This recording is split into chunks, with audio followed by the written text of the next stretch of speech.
C'est un des moments de l'année que je préfère parce que c'est le temps de faire les tops de 2022.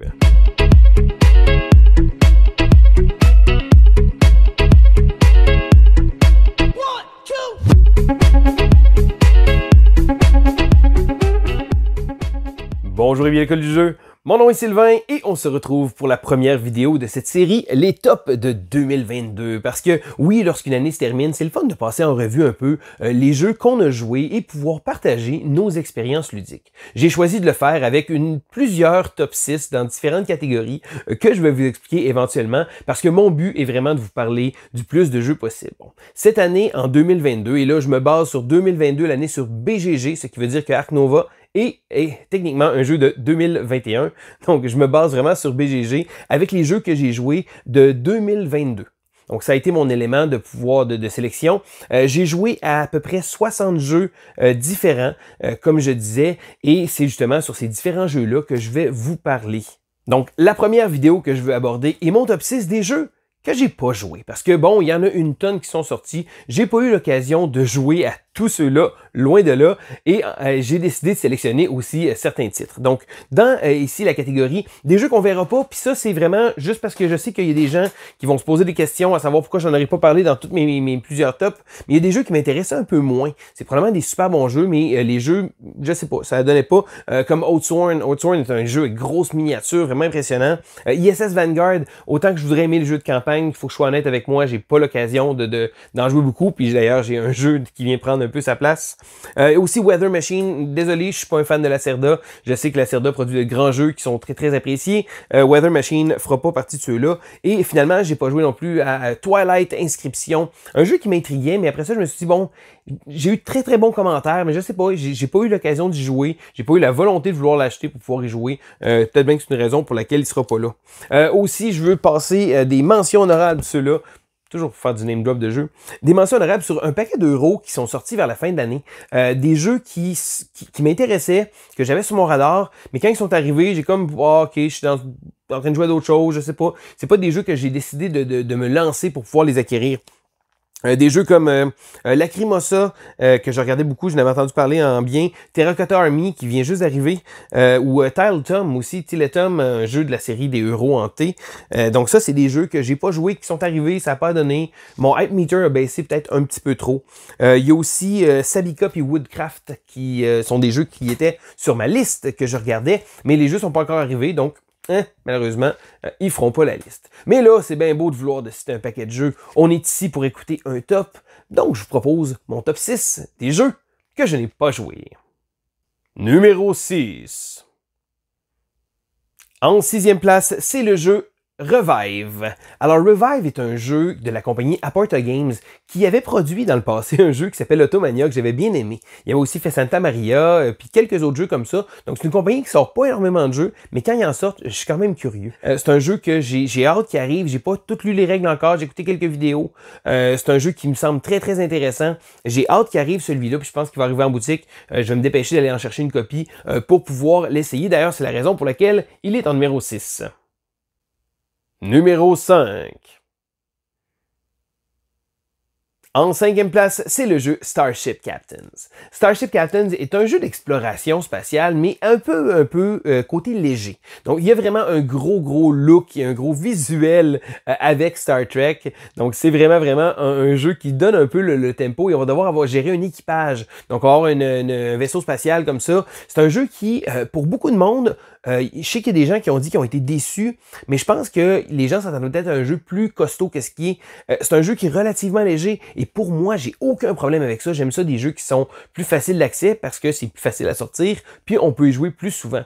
J'ai pas eu l'occasion d'y jouer, il vient juste d'arriver en boutique, mais je pense que Starship Captain, quand il y en avait parlé à SN, j'avais regardé ça, puis ça me semblait vraiment dans mes cordes. Donc ça devrait être une question de temps avant que je puisse vous en parler sur la chaîne. Numéro 4. En quatrième place, c'est un jeu qui est pas du tout arrivé, d'ailleurs je sais même pas quand il va arriver, c'est Luna Maris. Luna Maris est un jeu que je suis le développement depuis déjà un bon moment. Donc c'est un jeu que j'avais mis dans ma liste à BGG, que je suis, donc je vois arriver certaines choses comme ça, et je me suis développé un petit hype de vouloir voir qu'est-ce que ce jeu-là va être. Parce qu'on se le cachera pas, Terraforming Mars a été un jeu très très marquant, un engine builder, terraformer la planète, donc là l'espèce de côté de planète a été utilisé souvent, mais dans Luna Maris, on va avoir encore cette espèce de petit aspect d'exploration-là, avec des ressources à devoir gérer, un côté de engine building aussi, donc je m'attends pas à un clone de Terraforming Mars, je m'attends pas à un jeu, je pense que le thème me plaît, et c'est là l'élément qui va chercher un peu le comparatif. Certaines personnes vont dire, bon écoute, il y a eu une overload de ce genre de jeu-là. Moi c'est un thème que j'aime beaucoup, donc quand j'ai vu Luna Maris, justement, gestion de ressources, des tuiles hexagonales, des choses qu'on va placer, plusieurs plateaux, des pistes comme ça, c'est vraiment quelque chose qui résonnait avec moi, donc j'ai vraiment hâte de le voir arriver. J'ai aucune idée d'ailleurs quand il va arriver. J'ai très hâte de le voir débarquer. C'est pour ça que c'est mon numéro 4.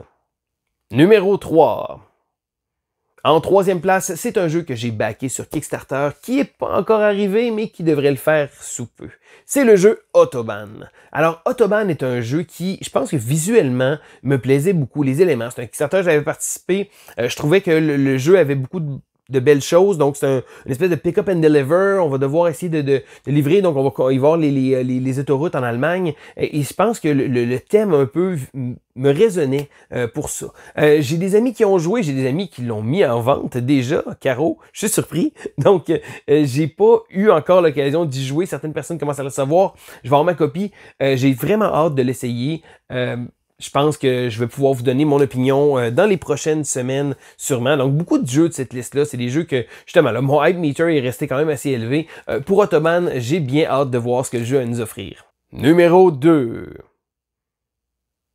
En deuxième place, c'est un autre jeu que j'ai backé sur Kickstarter, Hoplomachus Victorum. Alors, je sais, Martin Lafrenière est un gros fan de ce jeu-là. Il a eu l'occasion d'avoir un jeu. Martin, c'est vraiment génial. J'ai hâte, moi aussi, d'avoir ma copie qui va arriver. Tu as eu la chance d'en avoir une qui arrivait de SN, et ça, c'est vraiment super. Donc, Hoplomachus Victorum est un jeu de la compagnie Chip Theory Games, qui est connu pour Too Many Bones, Cloudspire, donc des jeux avec du beau matériel et des belles chips de poker tout le temps. Donc, c'est vraiment génial pour ça. Et Hoplomachus est un jeu que j'aimais énormément. J'ai joué à Hoplomachus Origins, mais aussi Rise of Rome. Donc, c'est vraiment un type de jeu de skirmish, de combat avec des chips. Donc, comme ça, un système tellement bien pensé. J'ai vraiment adoré le jeu. Et lorsque j'ai vu qu'il faisait une espèce de mode ultime solo qui s'appelait Victorum, en plus de faire une nouvelle version du jeu, j'ai vraiment hâte, et c'est un des rares projets, un des rares jeux de Chip Theory Games. Je sais que JP trip solide sur Cloudspire, d'autres mondes c'est Too Many Bones. Moi c'est vraiment Hoplomachus que j'avais focusé là-dessus, et j'ai vraiment adoré, et bon, j'ai bien hâte d'avoir ma copie. Je devrais l'avoir probablement au courant du prochain mois. Donc Hoplomachus est supposé d'arriver, il y a eu des délais comme ça, mais que voulez-vous, ça arrive et ça me dérange pas. Je veux dire, il y a tellement de jeux tout le temps à essayer, donc oui, je comprends que c'est déplaisant, parce que certains jeux qu'on voudrait voir arriver, qui arrivent pas, des Kickstarter qui arrivent avant en magasin, des choses comme ça, mais au final, on va réussir à y jouer. Donc c'est certain qu'il y a tout le temps le buzz du jeu au moment, le petit hype meter, mais j'ai vraiment hâte d'essayer Hoplomachus. Numéro 1. En première place, c'est un jeu qui m'a surpris parce que c'était sur Kickstarter et je ne l'ai pas backé, celui-là. C'est le jeu Eleven. Donc, Eleven est un jeu de gestion d'équipes sportives. C'est un jeu qui traite de football, donc football européen, le soccer, et c'est un thème qui, à la base, je veux dire, le sport, je suis pas nécessairement particulièrement un grand fan de ce sport-là, mais le côté gestion d'équipe. Moi, lorsque je jouais à des jeux comme NHL, donc des jeux de hockey que j'aimais beaucoup en console, j'aimais l'aspect de gestion, gérer l'équipe, gérer les contrats, des choses comme ça. Et c'est quelque chose que j'ai toujours adoré. D'ailleurs, beaucoup de jeux vidéo vont tourner vers ce genre de type de gestion-là dans mes goûts personnels. C'est certain que Eleven avait peut-être pas le sport qui me faisait le plus triper, mais par exemple, il y a ce côté-là. Il n'y a pas beaucoup de jeux qui parlent de ça. Je pense que c'est un thème qui mériterait d'essayer d'être exploité, et je pense que d'être bien exploité aussi, c'est quelque chose de différent.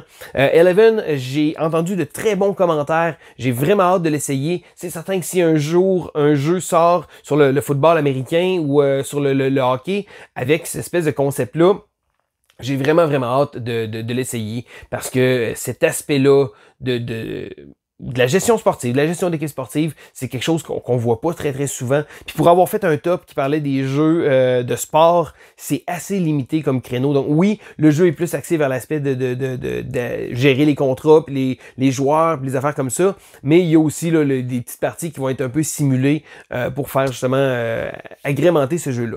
Ça reste que Eleven, très hâte qui arrive en boutique. Je sais que je ne l'ai pas backé et c'est un des regrets que j'ai eu de ne pas l'avoir backé. J'ai vraiment hâte de l'essayer.